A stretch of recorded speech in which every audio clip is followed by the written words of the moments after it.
परमेश्वर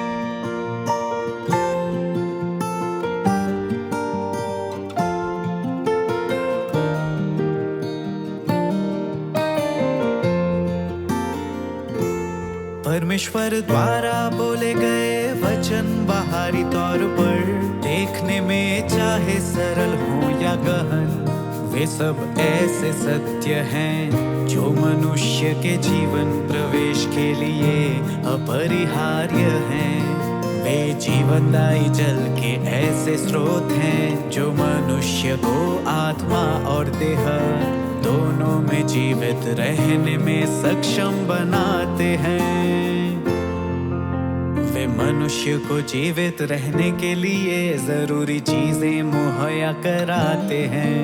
उसके दैनिक जीवन में स्व आचरण के नियम और सिद्धांत, उद्धार पाने का अनिवार्य मार्ग और साथ ही उद्धार पाने के लिए लक्ष्य और दिशा, हर वह सत्य जो उसमें परमेश्वर के समक्ष एक सृजित प्राणी के रूप में होना चाहिए।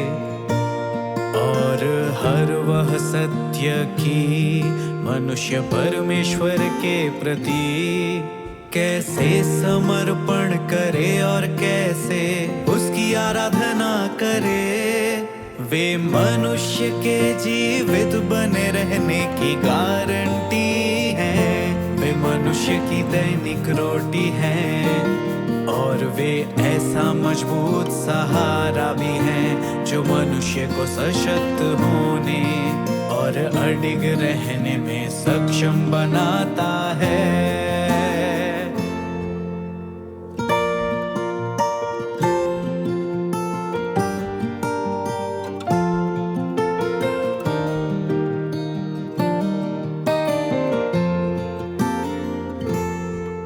परमेश्वर के वचन उस सत्य वास्तविकता से संपन्न है जिससे सृजित मानव जाति सामान्य मानवता को जीती है। वे उस सत्य से समृद्ध है जिससे मानवता भ्रष्टता से मुक्त होती है और शैतान के फंदे से निकलती है।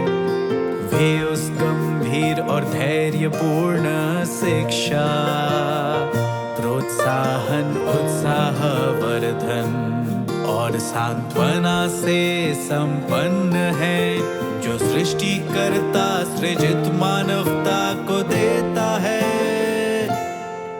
वे ऐसे प्रकाश स्तंभ हैं जो मनुष्य को सभी सकारात्मक चीजों को समझने का मार्गदर्शन और प्रबोधन देते हैं। वे यह सुनिश्चित करने की गारंटी है कि मनुष्य वह सब जिएगा और हासिल करेगा जो न्याय संगत, सुंदर और अच्छा है। वे ऐसे मापदंड है जिनसे सभी लोगों, घटनाओं और चीजों को मापा जाता है। और वे मार्गदर्शक चिन्ह भी को उद्धार की तरफ और रोशनी के मार्ग पर ले जाते हैं। वे मार्गदर्शक चिन्ह भी हैं जो मनुष्य को उद्धार की तरफ और रोशनी के मार्ग पर ले जाते हैं।